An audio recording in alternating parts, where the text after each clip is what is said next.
Je capote, je reçois une blonde qui est clairement pas brillante. Puis moi, j'étais avec une top modèle. Franchement, c'est pas une coach d'affaires, ça.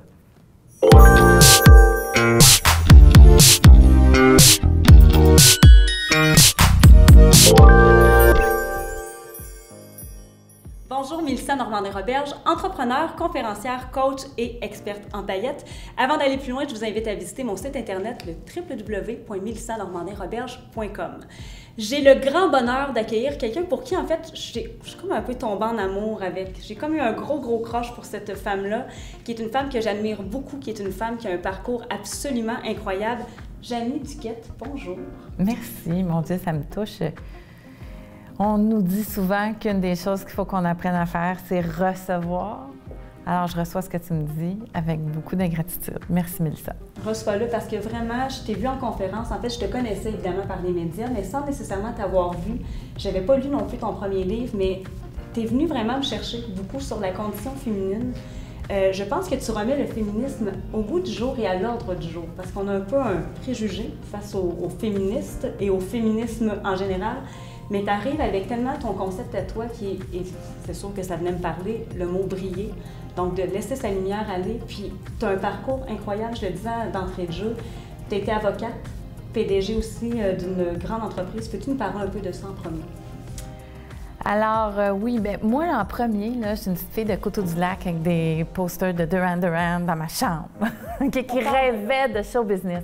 Il faut quand même que je parle de là parce que, tu sais, ça colore un peu mon parcours. J'étais une passionnée de musique. J'étais amie avec des musiciens quand j'étais à l'école. J'écrivais des paroles de chansons. J'étais attirée par la musique. Et bref, pourquoi je précise ça? C'est parce que mon parcours, c'est pas juste une question de performance ou d'avoir des bonnes notes, puis de finir première, puis d'avoir un bon poste. C'était aussi parce que je me suis laissée guider par mes passions. Ça m'a rapproché un peu de où je voulais aller dans la vie, tu sais. Alors, j'ai fait mon droit, j'étais une avocate dans un grand cabinet, ça a bien été, j'avais des bonnes notes. Et dans un cabinet qui faisait de l'entertainment, donc parce que moi, j'étais passionnée de show business. Et pas longtemps après que j'ai commencé ma pratique dans ce domaine-là, j'ai eu un appel de Donald K. Donald, qui, à l'époque, Donald, c'était le promoteur à Montréal, c'était le Evenco de Montréal. Donc, c'est celui qui a fait venir des Beatles aux Backstreet Boys. Là. Il a fait Donald K. Donald à cause de ça. Oui, et tu sais, des tournées de Céline Dion. Bref, tu sais, c'est un promoteur très connu qui était aussi propriétaire de compagnies de disques. Ça, les gens le savaient moins.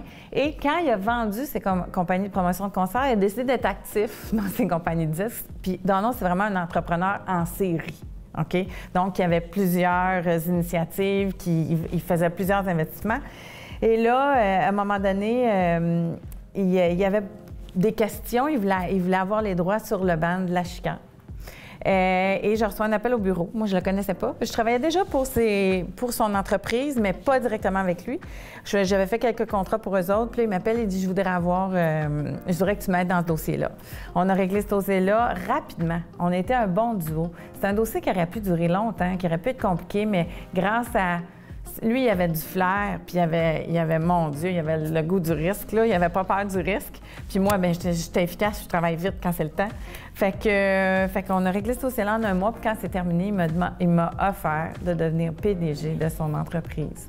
Tu sais, moi qui rêve de show business depuis que je suis jeune, puis là, je le raconte dans mon nouveau livre, tu sais, je galérais un peu, j'ai commencé en droit du travail, je m'ennuyais, je rêvais de show business, mais tu sais, quand je faisais des dossiers en entertainment, là, c'était des dossiers bancaires, c'était pas ce que je recherchais, tu sais, je voulais me rapprocher de ce milieu-là, mais jamais j'aurais pensé que mes premiers pas seraient ceux de PDG.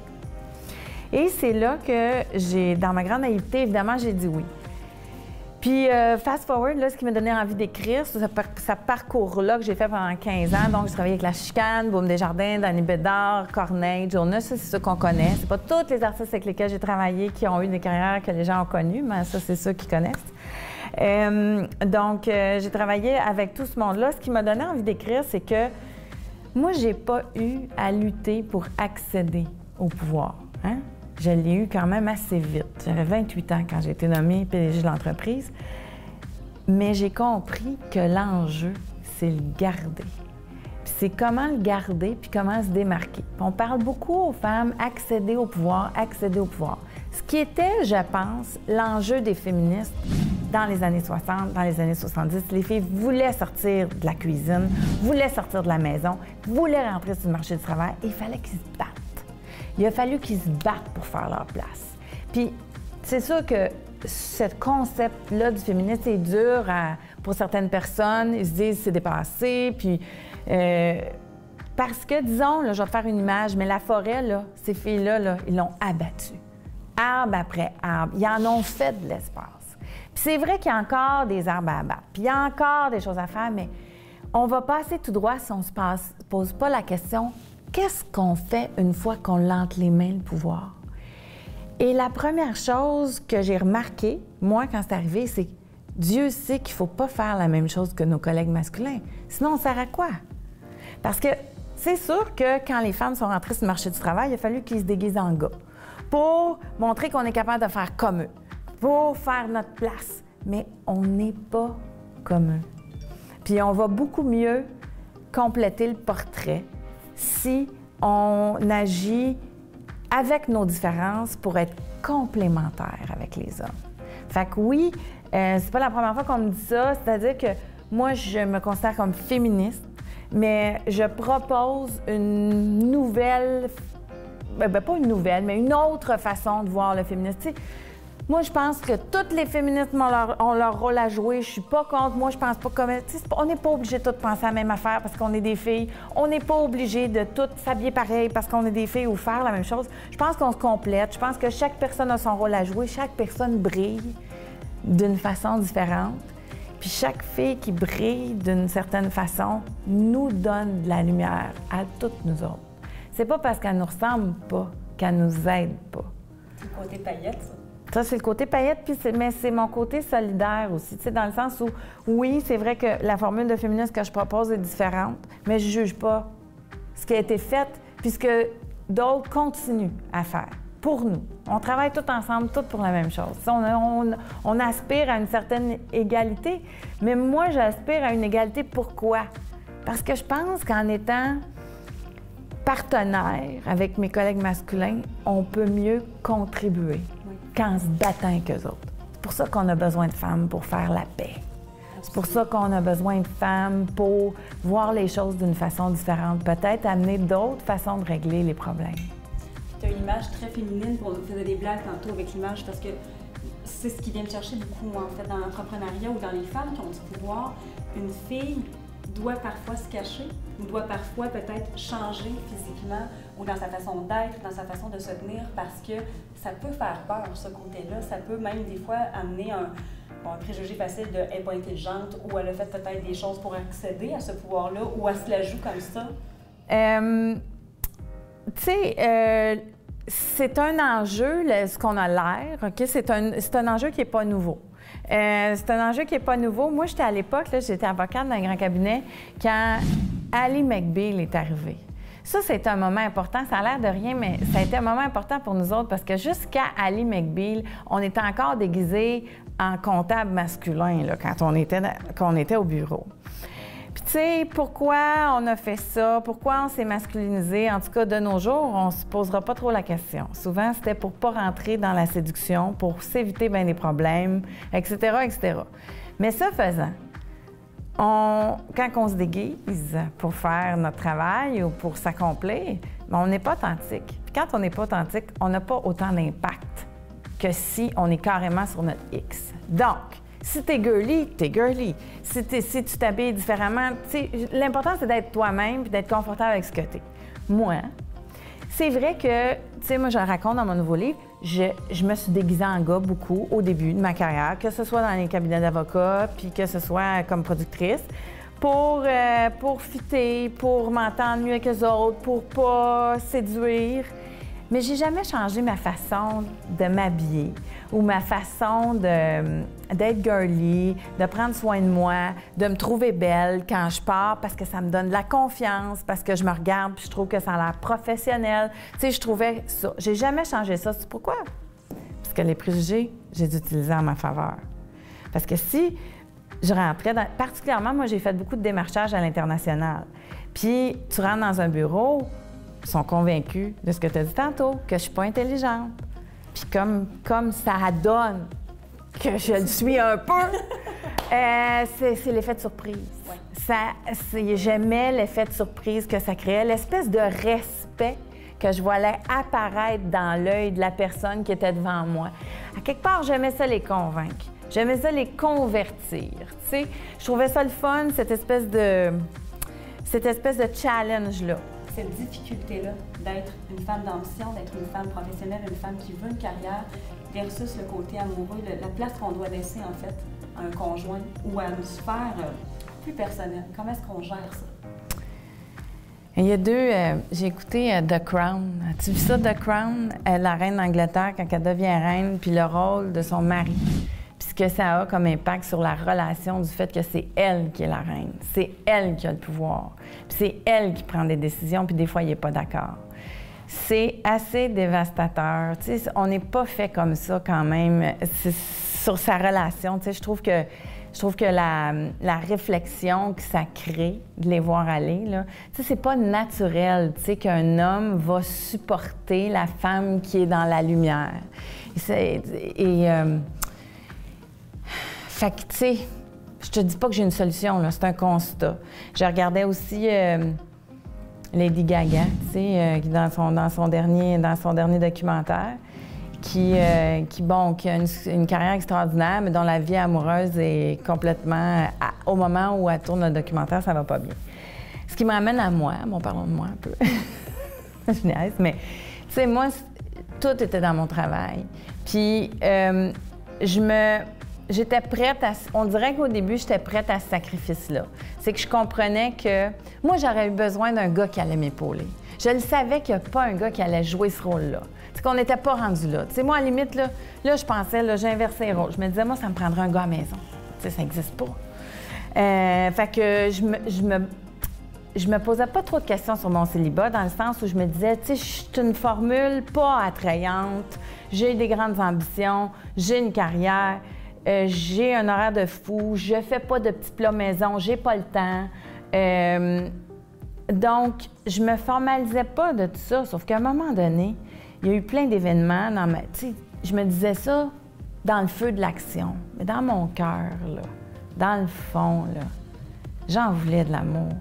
J'arrivais chez nous, là, tu sais, je me promenais partout dans le monde, de Tokyo à New York, à Los Angeles, je faisais ce que je voulais, je prenais les décisions que je voulais, je côtoyais des gens fascinants, mais je trouvais que tout ce que je vivais là, c'était du superficiel. C'est des émotions pas très profondes comparées à ce que tu peux ressentir quand tu vis de l'amour, quand tu vis de la connexion véritable, tout ça. Fait que je me suis dit, voyons donc, attends un peu, je suis en train de faire un énorme sacrifice, je suis en train de m'oublier, moi. Tu sais, moi, je prenais pour acquis que personne n'accepterait ça. Bien, en fait, c'est plus que je te dirais même, tu sais, je vais te faire une confidence, et à vous tous, c'est que ceux qui m'auraient donné envie d'entrer en relation, c'est pas des hommes que j'aurais vu jouer sur le rôle d'homme à la maison, c'était des hommes qui avaient aussi des carrières d'envergure, qui avaient aussi des grandes aspirations que j'admirais. Comment tu fais pour conjuguer ces deux choses-là? Tu sais, à quelque part, quand t'es deux qui vivent ça, il y en a un, à un moment donné, qui épaule l'autre. Je sais qu'il y en a aujourd'hui, il y a des couples qui se disent 5 ans, c'est toi, 5 ans, c'est moi. Tu sais, ça se discute plus dans la jeune génération. Donc, puis tu sais, moi, je pense qu'il y a bien des belles réflexions qu'on pourrait faire sur des solutions vraiment. Parce que c'est pas facile, les gars et les filles aujourd'hui. Les filles, on fait tout. On est capable de faire tout. On peut gagner l'argent, on peut s'occuper des enfants, on peut tout faire. C'est dur pour un gars de trouver sa place là-dedans. C'est dur pour les filles de négocier ce qu'elles ont besoin, parce qu'on est tellement toutes capables de faire.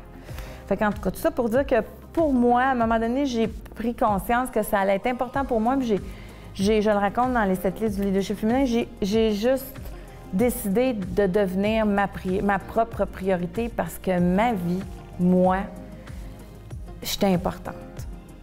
Et je ne savais pas quel impact ça allait avoir sur ma business. Je le savais pas, mais j'ai décidé de le gambler. J'étais prête à le gambler parce que je savais que c'était assez important. Est-ce que ça fait peur, tu penses, une fille qui a du pouvoir? pas juste que ça fait peur, c'est que c'est un modèle qu'on connaît moins. Mais bon, à nos côtés, à la maison, c'est les femmes qui mènent depuis des années. Alors, est-ce que c'est quelque chose, est-ce que ça fait peur? Est-ce que ça nous fait plus peur à nous? Tu sais, parce que Dieu sait que, puis tu sais, moi, je suis pas la seule, il y en a plusieurs qui ont dû dire « Hey, il faut pas que je prenne trop de place, il faut pas que je brille trop parce que je vais le perdre. » Hein?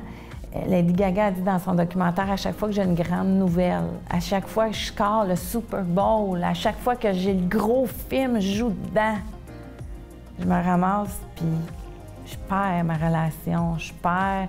Plus c'est big ce qui m'arrive, moins je suis capable de rester. Fait que, tu sais, ça, il faudrait leur demander. Moi, il y a des choses, tu sais, les artistes, moi, j'ai beaucoup travaillé avec les artistes. Les artistes, donc, pense aux chanteuses, là. Sont des filles qui ont vécu dans la lumière. Et dans quel cas elles ont eu des belles carrières et des belles vies amoureuses? Je vais te donner la réponse que j'ai trouvée, une des réponses que j'ai trouvées. Quand le gars participe financièrement à la carrière de la fille qui brille. René Angélil, c'était son gérant. Les auteurs-compositeurs qui écrivent des chansons de la chanteuse. Souvent, quand le gérant ou quand c'est une unité qui travaille ensemble, on dirait que ça marche bien, ça marche mieux, quand les deux ont de la lumière. Il y en a d'autres, il y a d'autres cas où je vois où l'homme est plus dans l'ombre, ça semble bien aller. Il faudrait leur demander. Écrivez-nous, les gars. Avez-vous peur des filles qui réussissent? Avez-vous peur de nous autres? Tu sais, Mme Henkel est en couple, elle est avec quelqu'un qui me semble formidable, qui l'appuie. Tout ça, c'est quoi son secret?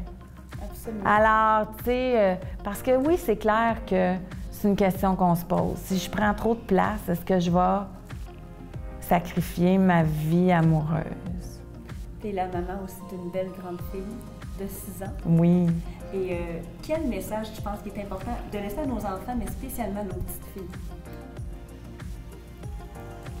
Et moi, j'y parle beaucoup d'apparence, dans le sens où ma petite fille, elle a les cheveux tout bouclés, elle a les yeux bleus. Elle se faisait souvent dire « T'es belle, t'es bouclée, t'es bouclée. » Puis les gens, là, c'est pas « mais », là, devant elle souvent. Puis moi, je disais « Une belle fille, c'est une fille qui a un beau cœur. » Un beau cœur, c'est quoi? C'est un cœur généreux. C'est un cœur qui aime partager. C'est un cœur qui est doux, qui est joyeux.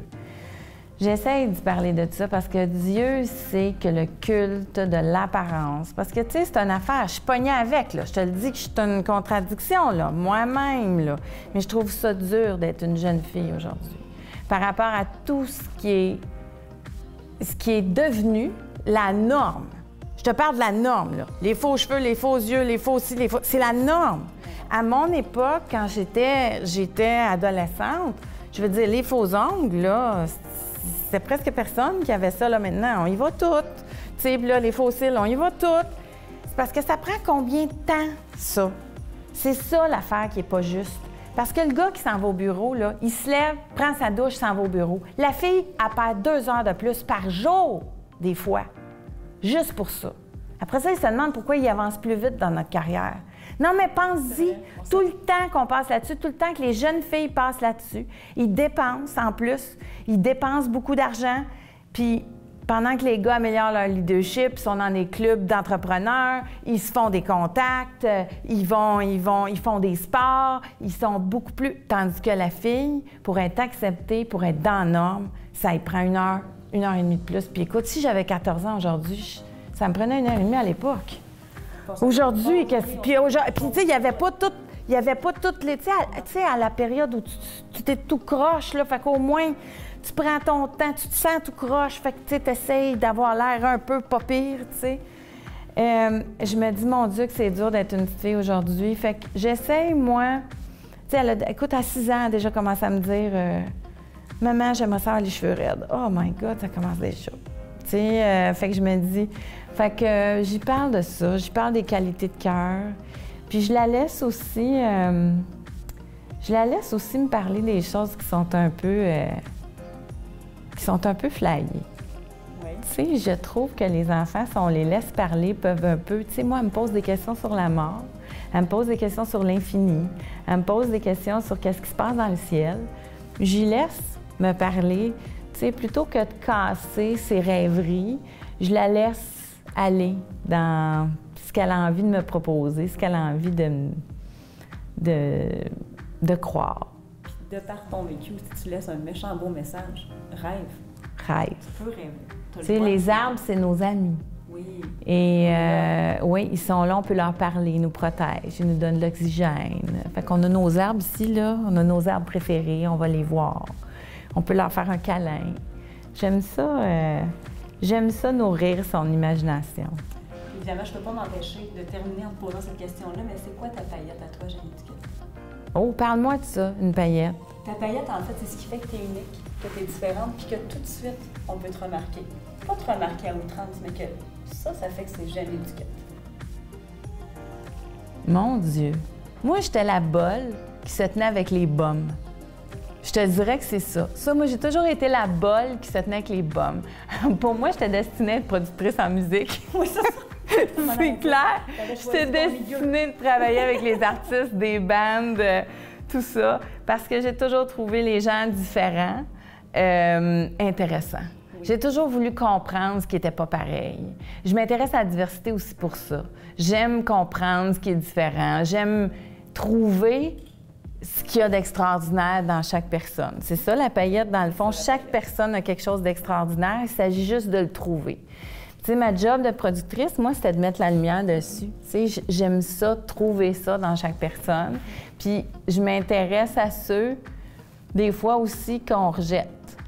Parce que je trouve que c'est pas parce que tu rentres pas dans l'homme qu'il n'est pas là. Le challenge encore. J'allais chercher le challenge, trouver est où la paillette dans ceux qu'on pense au départ qu'il n'y en a pas. Mais en fait, c'était peut-être l'embryon de ma passion pour travailler avec les artistes.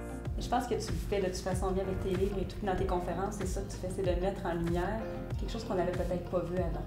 Tu le fais d'une façon merveilleuse, vraiment. Merci, vraiment. Puis évidemment, je vais parler de ton livre. Si vous n'avez pas lu le premier livre de Jannie, qui est Les 7 clés du leadership féminin, c'est un livre que je vous conseille. Je l'ai dévoré, je l'ai tellement aimé et j'ai surtout très, très hâte de lire celui-là. Donc, faire une femme de soi, c'est bon, ça, faire une femme de soi, juste l'assumer.